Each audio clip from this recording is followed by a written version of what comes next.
Hello guys, welcome back to my YouTube channel. My name is Mata Ogo and I film about faith, beauty, relationship and lifestyle. This is your first time stopping by, you are very much welcome. In this video we are going to be talking about my expectations versus the reality of my life after my service. Get a seat, grab your popcorn, get a cool chilled drink and let us gist.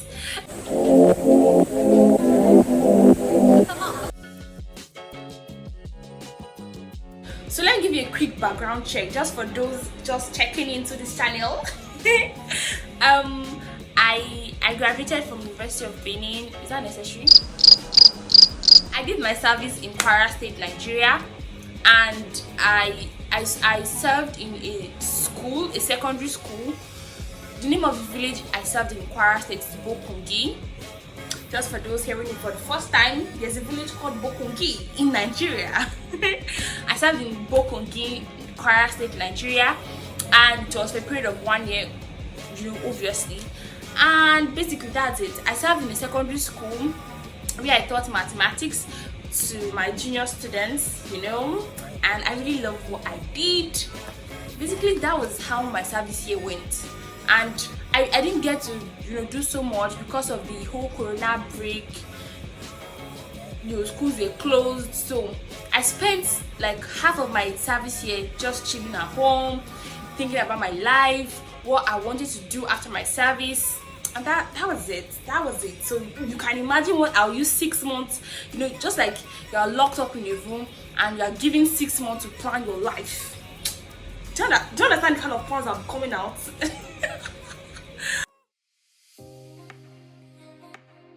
Now this is the interesting part. During my service year, like I said earlier, half of the remaining half of my service year I spent planning. I spent it thinking of what next after my service year. I'm somebody that really love to, I love to be deliberate about my plans, what I want.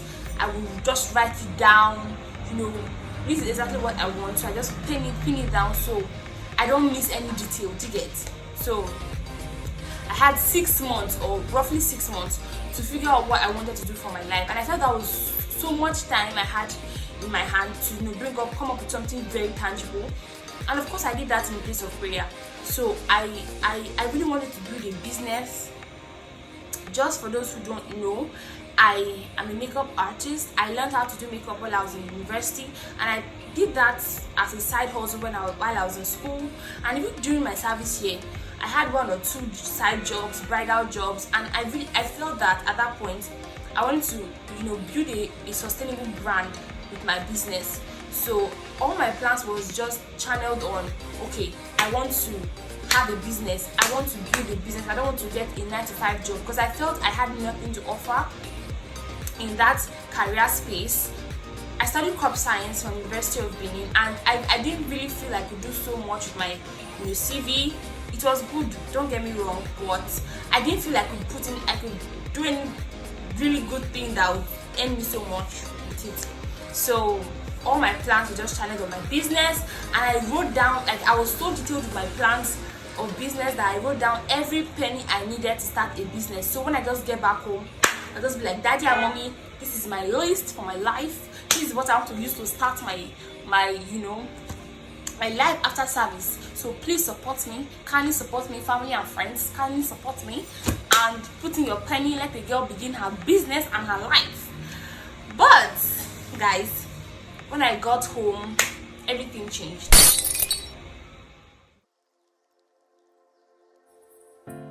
Reality. I got back home after my service year, feeling like I know myself, feeling like I knew what I wanted for my life. It felt like that roughly 6 months or time I spent alone, it was like I had an epiphany. I knew myself better. I knew my strengths, I knew my weaknesses.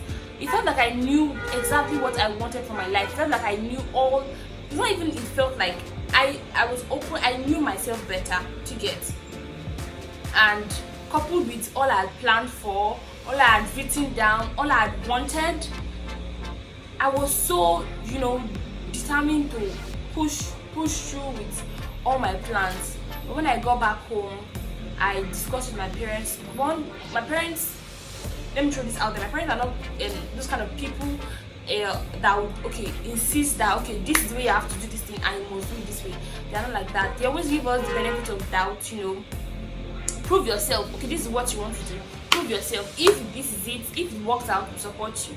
So that's the kind of people I have as parents. If they feel that this thing is not working out, then they start looking for means of trying to encourage you and all that to leave that whatever that thing that is not really productive. So when I got back home, I shared with my mom all I've written down, how I discovered myself, how I knew myself better, how I had so many plans, how I had so much plans to how I had so much plans of building a business rather than going to work.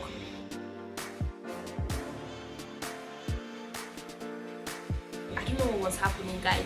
But I'm the kind of person that believe that, when I believe that, if I put in a little effort to something, at least I'll get, even if it's a little progress.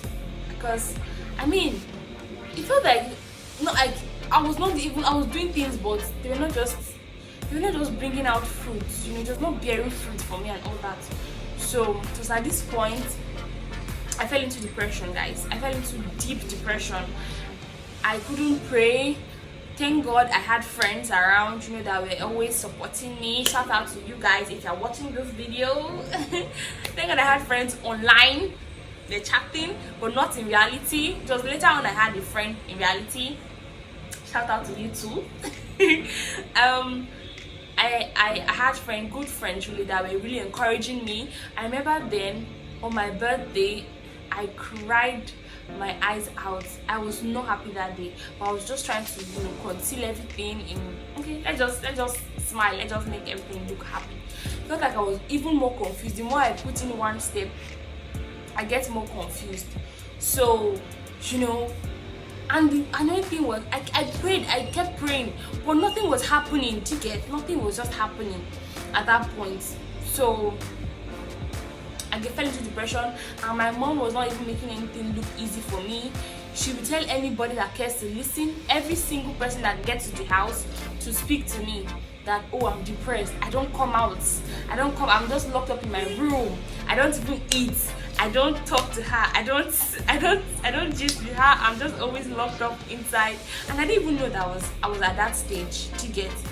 I was still feeling I was still okay. I was still with my senses. But guys, I had lost it. I had lost it so much. So at this point, everybody was making plans. Okay, what do you want to do? You think going for the masters will do it, or do you think traveling outside the country will work for you? And I was like, no, this is not what I want to do with my life. I still had so much faith in this business is a possibility.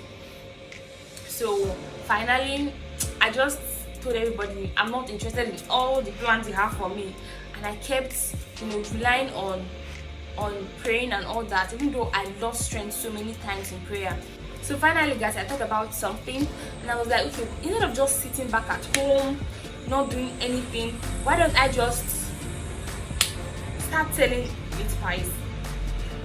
And that was like the weirdest thoughts that came to my head. And I thought, I'm kind of person, I don't really feel embarrassed doing things that I'm a very shy person, but once I know that this is my work, I don't get really embarrassed about it. I just damn every consequences and just do it. So I was like, okay, why don't I just start selling, to help myself? And I looked around the house, what can I possibly sell, and this just keep soul and body and to keep me away from these thoughts of depression and everything. And so we had an oven at home, and at that point I was really excited about making meat pies.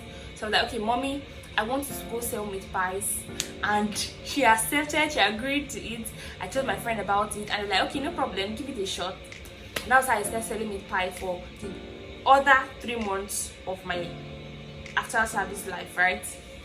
Although I was not really consistent about it, but with time I got better at my trade. guys, it was not one good experience. In fact, that's a whole story for another day, trust me.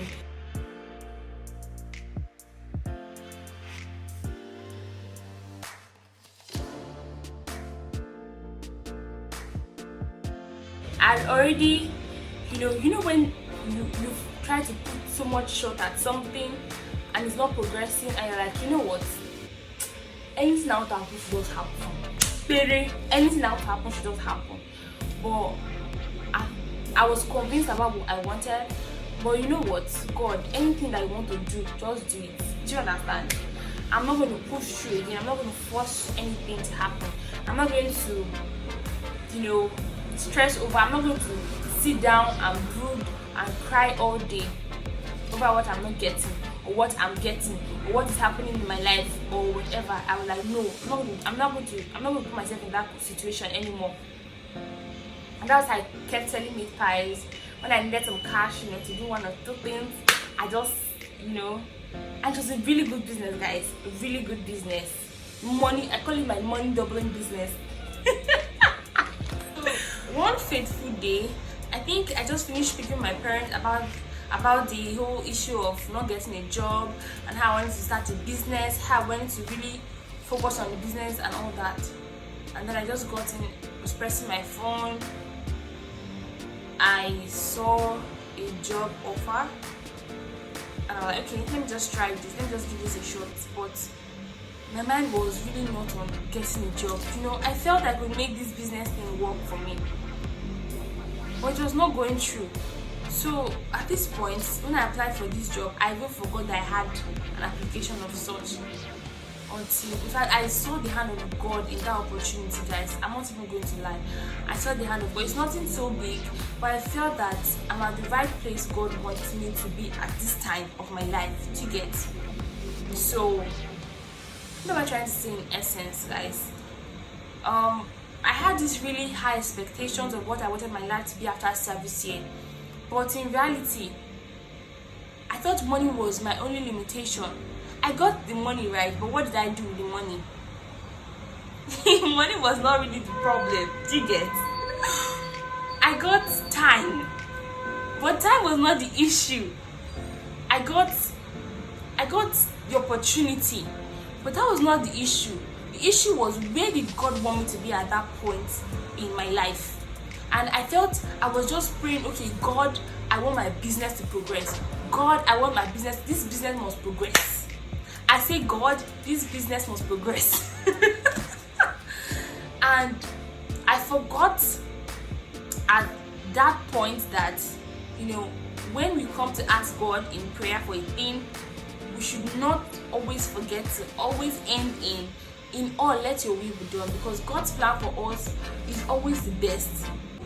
At this point when I had to apply for that job, I'd already resolved in my heart, okay, you know what, God, I really want this business to make progress, but if that's really not where your hand is for me, that's really not where your direction for my life is, then just do whatever you want to do. I'm tired of asking for this business thing to happen.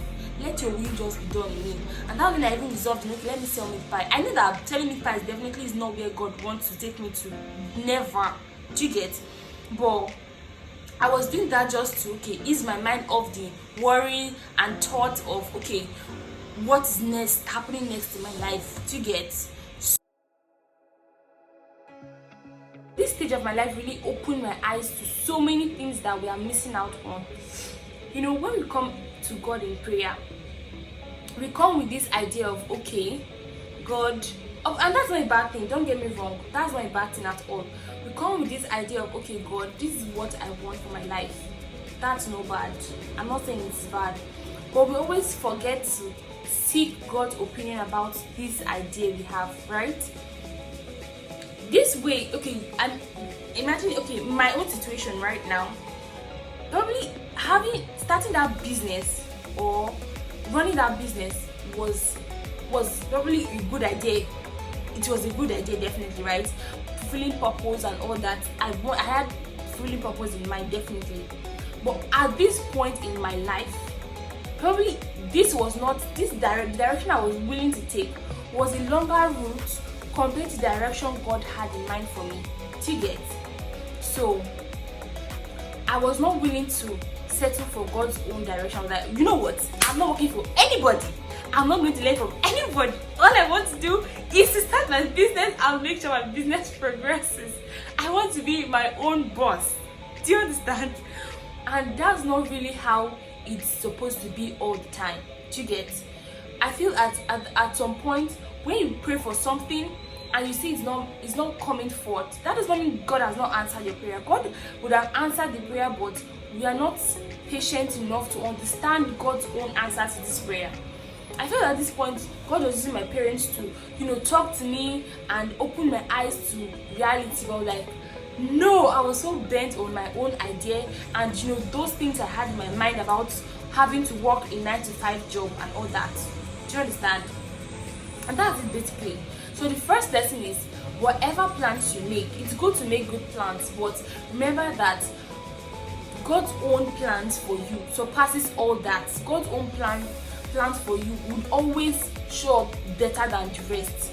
And when it happens, people would ask, how did you do this? How did you get such favor? How did you go about this thing? Something that you would have done normally, running 300 kilometers. When you submit to God's plan, it could even take you just 30 kilometers. What you would rather go 300 kilometers to do. Do you understand? So that's my first lesson. Mind your life script, guys. Your life don't compare your life. Stop comparing your life with anybody else. Okay? What God's plan for you is it's not what you think it's, or stick to this plan God has for you. Trust me.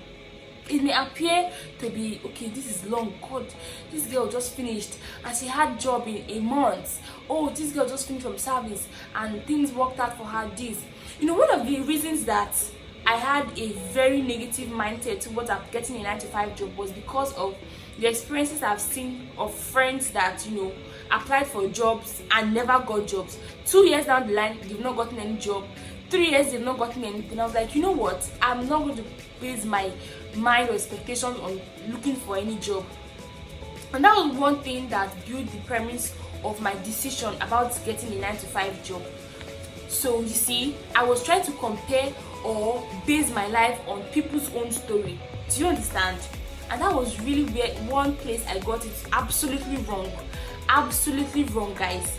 Don't compare your life with somebody else or say, because this person didn't get a job after 2 years, then probably getting a job will not work out for me. That's not true. Try out yours and hope in God's plan for you. That's the utmost plan. That's the utmost. What I always stand for is make sure you are moving. Don't be stuck. Don't remain stuck in a place. This thing is not moving for me, so I'll just sit down here and I'm depressed. Oh, I'm sitting down, I'm crying. Oh, I'm sitting down, pressing my phone. Make progress. Make sure you are moving. Make sure that if whatever it is you can do, just make sure you are making progress in a positive way, guys. In a positive way. Be open-minded. Be open-minded to advice. Be open-minded to opportunities. Be open-minded to things that will make you grow. Don't limit your mind or your whole thoughts to only things that you think of in your head. Do you understand? Be free. Make mistakes. Explore. Try out things. Keep trying. If they let them call you jack of all trades, master of none. Keep trying. Don't know where God wants to bless you for. So in conclusion, guys, remember that no one has everything figured out. I don't even have my life figured out. If in case you are thinking I have my life figured out from all my videos, that's a big huge lie, guys. I don't have my life figured out. Trust me, I don't have it figured out. And neither I don't know anybody that have. If you do, kudos to you. I'm proud of you, baby girl. But no one has it all figured out, okay? And just be focused on your own lane, and what you should strive for is to be better than who you were yesterday. Strive for perfection for your own self. Make sure you are making progress. Make sure you are moving every day. Make sure you are taking a step to being a better person. That's what really counts, honestly. Just make sure you are making progress consistently every day. Do you understand? Don't turn down opportunities. Remember, God's plan for you is always the best. His plans are utmostly the best choices. No matter whatever choice you think is best for you, don't forget to always seek his own idea. When you get to that point where you've totally resolved or surrendered all to him, it's at that point he always shows up with even the better plan for you. Trust me. I'm a living witness, guys. Trust me. So with all that said, we've come to the end of this video. I hope you really enjoyed watching. Guys, I'm sorry I was all over the place saying so many stories. I'm sorry, okay? But I hope you learned or got 1 or 2 messages from this whole blah blah blah this. I love to see you in my next video. If you are yet to subscribe to this channel, what are you waiting for? It's free of charge, okay? Go down, click on subscribe button, subscribe to this channel, and don't forget to hit the bell so you get notified whenever I post any new video. Like this video if you enjoyed watching, and leave me some nice comments. Share your own experiences with me. Are you in the waiting stage of your life? What level are you? If you ever passed through the waiting stage, how did you overcome it? How did you go through it? So without any other thing to say, I beg to take my leave right now, and I'll see you in my next video. I love you so much. Stay blessed. Bye.